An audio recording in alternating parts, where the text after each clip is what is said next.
Halo semuanya, apa kabar? Jadi di video kali ini gue pengen ngebahas sesuatu yang agak beda ya. Jadi tuh kalau kalian rutin nontonin videonya CTID, gue tuh suka pakai baju One Piece. Di video ini pas gue lagi nggak pakai, dan kalau kalian perhatiin gue tuh suka pakai baju One Piece karena memang gue ini suka banget sama One Piece juga ya. Makanya kenapa gue suka pakai baju itu. Dan di video kali ini gue pengen merubah setup gue sedikit jadi lebih ala-ala One Piece gitu lah. Terutama di gaming gear setup yang gue pakai, karena ternyata Fantech itu ada kolaborasi sama One Piece dan juga Toei Animation untuk gaming gear setupnya si Fantech ini, dan nanti bakal gue kasih lihat kayak gimana. Nah, di kolaborasi ini, Fantech itu ada masang di 3 produk ya, mulai dari dashmat, keycap, sama mouse, dan spesifiknya di mouse Aria XC7-nya mereka yang dulu sempat gue review. Ini mouse bagus, silahkan cek reviewnya kalau kalian pengen lihat, karena gue udah sempat bikin reviewnya juga. Dan tema yang mereka bawa ini adalah di tema atau di Arc Wano, yang dimana kenapa Arc Wano? Karena sebenarnya kolaborasi antara Fantech, One Piece, dan juga Toei Animation ini udah di-announce itu dari awal tahun ini ya, di sekitar bulan Januari 2024. Itu pas banget baru selesai Arc Wano dan mulai masuk ke Egghead ya kalau di animenya, karena manganya kan udah pasti lebih cepat. Nah, di kolaborasi ini tuh mereka ngefokusin di 3 karakter utama ya, dari krunya Luffy. Yang pertama ada Luffy sendiri, ada Sanji, sama ada Zoro. Dan ketiga karakter utama ini mereka itu bikin di ketiga produk-produk yang tadi lengkap, dashmat, keycap, sama mouse. Dan selain itu sebenarnya ada karakter lain, yaitu Nico Robin sama Kaido, tapi itu cuma ada di dashmat-nya doang. Oh ya, dan kolaborasi ini tuh kolaborasi berlisensi resmi ya, antara Fantech dan juga One Piece dan Toei Animation. Jadi ini bukan kolaborasi yang ecek-ecek gitu. Jadi kalau misalnya kalian suka sama One Piece, dan setahu gue ini juga adalah last stock buat kalian dapetin si kolaborasi antara Fantech sama One Piece dan Toei Animation ini. Jadi kalau misalnya kalian tertarik, nanti linknya akan gue taruh di bawah. Oke, jadi kita langsung aja deep dive langsung ke barang-barangnya. Jadi kebetulan semua setup yang gue dapetin ini tuh menggunakan desainnya Luffy semua. Dan yang pertama akan gue bahas dashmatnya dulu. Jadi secara dashmat kurang lebih desainnya kayak gini. Tema utamanya di sini Luffy lagi pakai mode Gear 4 Bonchman, dan sepertinya ini tuh desainnya disubmit sebelum Gear 5 di reveal di animenya. Kelihatannya sih gitu ya, karena kalau misalkan Gear 5 udah di reveal pada saat pembuatan dashmat ini, harusnya yang nongol Gear 5 bukan Gear 4. Tapi ya udah, nggak apa-apa, it is what it is. Gear 4 Bonchman menurut gue oke juga. Ada ornamen-ornamen asap-asap yang dikeluarkan oleh badannya Luffy di sini, tema warna merah dan segala macam, kayak bisa lihat. Desainnya menurut gue cukup simple. Dan kalau dari dashmatnya sendiri sih, dia secara surface dia itu menggunakan surface yang lebih halus ya kalau dibandingin sama dashmat lain kayak Tenjin misalnya atau vendor-vendor yang lain. Dia ini pakai permukaan yang lebih halus. Terus kalau kita lihat di bagian kiri atasnya, dia di bagian bawahnya tuh ada tag One Piece dan juga Toei Animation yang menunjukkan bahwa ini legit ya kolaborasinya. Dan selain itu yang menarik dari dashmat ini menurut gue adalah dari packagingnya, karena kalau packaging dashmat biasa itu tuh cuman pakai kotak dus coklat biasa ya. Cuman di sini tuh mereka pakai packing kain gitu, ada desain-desain Luffy-nya segala macem, dan dia pakai ada talinya mungkin ekspektasinya bisa dibawa kemana-mana kali ya. Dan dia ada motif kimononya Luffy yang dipakai pas di Wano Arc. Dan intinya menurut gue secara desain dia cukup simple. Dia harganya tuh di 249.000, harganya cukup standar banget buat sebuah dashmat, apalagi dia kolaborasi resmi atau berlisensi resmi sama One Piece. Jadi menurut gue oke buat harganya. Lanjut untuk barang yang selanjutnya, di sini ada keycaps, yang dimana keycaps ini masih desainnya Luffy, dan secara desain kurang lebih kayak gini, akan gue bahas lebih dalam nanti.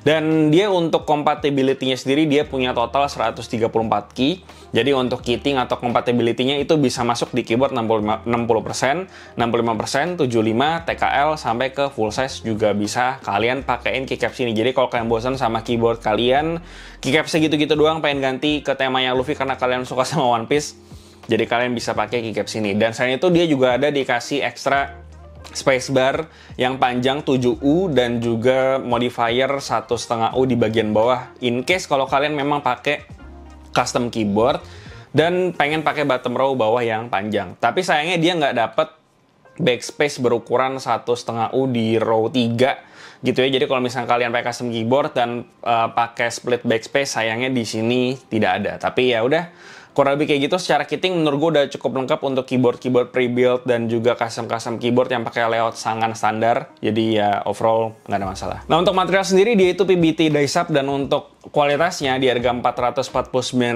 menurut gue kualitasnya udah cukup bagus, ditambah lagi mengingat dia berlisensi resmi One Piece. Jadi kalau sebagai merchandise dan kalau suka sama One Piece, gue rasa ini bakalan worth it aja. Dan selain itu kenapa dia die-sub tidak double shot aja, karena banyak mindset atau orang yang mengatakan double shot itu lebih bagus. Nah, di sini die-sub lebih memungkinkan untuk bisa ngeprint desain yang lebih aneh-aneh atau lebih liar lah. Karena double shot itu lebih sulit metodenya. Dia kan punya dua lapisan, luar sama dalam. Jadi untuk digambarin kayak misalnya ada gambar-gambar Luffy di sini, ada Devil Fruit-nya, ada Jolly Roger-nya segala macem. Nah, ini bakalan lebih sulit dibandingkan die-sub kayak gini. Karena metode die-sub ya intinya lebih mudah untuk bisa ngeprint desain yang aneh-aneh kayak gini. Contohnya kayak di bagian backspace, kita bisa lihat di bagian backspace ada Luffy lagi megang pedang yang dia dapat pas berantem bareng sama Zoro plus kimononya. Nah itu lebih memungkinkan di print di die-sub. Jadi ya kurang lebih alasannya seperti itu. Dan buat desainnya kurang lebih kayak gini. Dia secara tema dia punya warna merah, putih dan juga orange sebagai aksennya. Di bagian numbernya itu dia pakai warna orange dengan tulisan Jepangnya.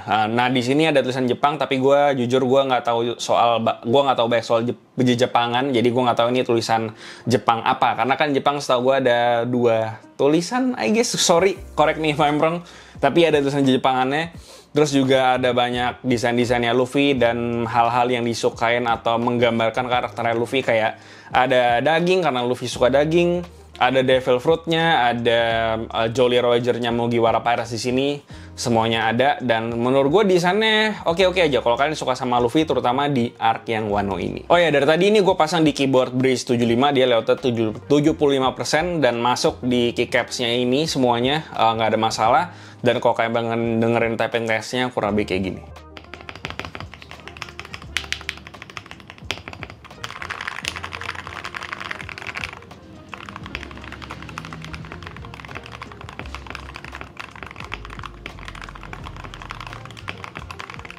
Lalu barang terakhir yang kena collab sama si Fantek dan juga One Piece Toy Animation ini itu adalah Fantek Area XD7 untuk mouse-nya. Nah kebetulan si mouse ini dulu udah pernah gue review, jadi di sini gue nggak akan ngebahas teknis. Jadi kalau kalian pengen nonton reviewnya, kalian bisa nonton di card yang ada di ujung kanan atas atau kiri atas ini, gitu ya. Bisa lari ke situ aja kalau kalian pengen tahu teknisnya kayak gimana. Intinya ini mouse yang bagus dan sering gue rekomendasiin.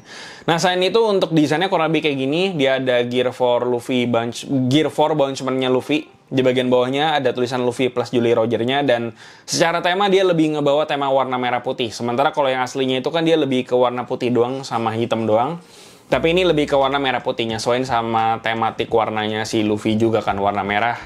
Ya, kurang lebih kayak gitu.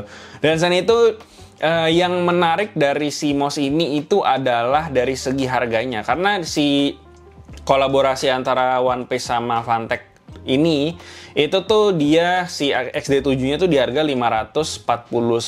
Nah, kalau gue lihat di e-commerce, XD7 yang biasa itu tuh harganya di sekitar, bedanya lebih tinggi sedikit, harganya di sekitar 10 sampai 20.000. Jadi si XD7-nya versi One Piece ini slightly lebih terjangkau lah daripada versi yang biasanya. Jadi secara pricing ini lebih oke, dan bahkan kalau seingat gue dulu gue review mouse ini di harganya sekitar 800 sampai sejutaan, sekarang harganya udah 500, bagus banget.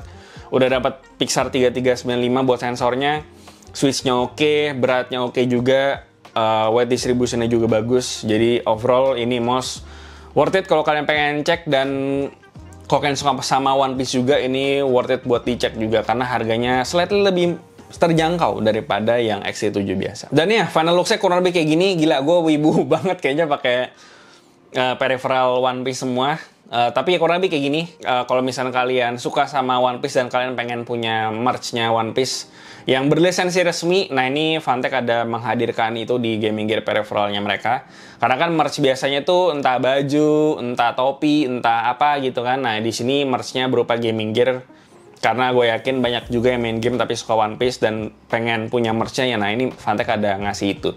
Dan selain itu juga Fantek itu ada juga ngasih bundling ya. antara dengan deskmat, keycap, sama mouse-nya. Jadi sekitar 1 jutaan lebih dikit seinget gue. Dan juga mereka ada, kalau misalnya kalian pusing masang keycaps atau nyabot keycaps, kalian nggak pernah atau kalian nggak ngerti keyboard, Fantech juga ada yang ngejual yang udah include atau plus sama keyboardnya plus keycap one piece-nya. Jadi kalian bisa beli itu kalau kalian nggak mau ribet gitu ya. Dan ya paling gue ingetin sekali lagi, kalau kalian One Piece fans atau kalian nakama juga, kalian bisa cek barang-barang ini kalau kalian memang pengen koleksi. Nanti linknya ada di bawah. Dan gue ingetin lagi juga kalau ini mereka tuh last stock ya setahu gue. Jadi abis ini kayaknya udah nggak bakalan ada lagi yang bertebaran merch ini gitu. Dan ya di video ini emang cuman gue pengen sharing doang aja sih kolaborasi Fantech sama One Piece ini. Dan gue rasa itu aja bisa gue bahas. Dan ya itu aja, seperti biasa kasih gimana pendapat kalian di bawah. Dan jika bermanfaat, follow semua sosial media kami di IG, TikTok, join komen kami juga di Discord, semua linknya ada di bawah. Yang terakhir jangan lupa untuk subscribe dulu. Saya kira kita Kadi, sampai jumpa di video berikutnya.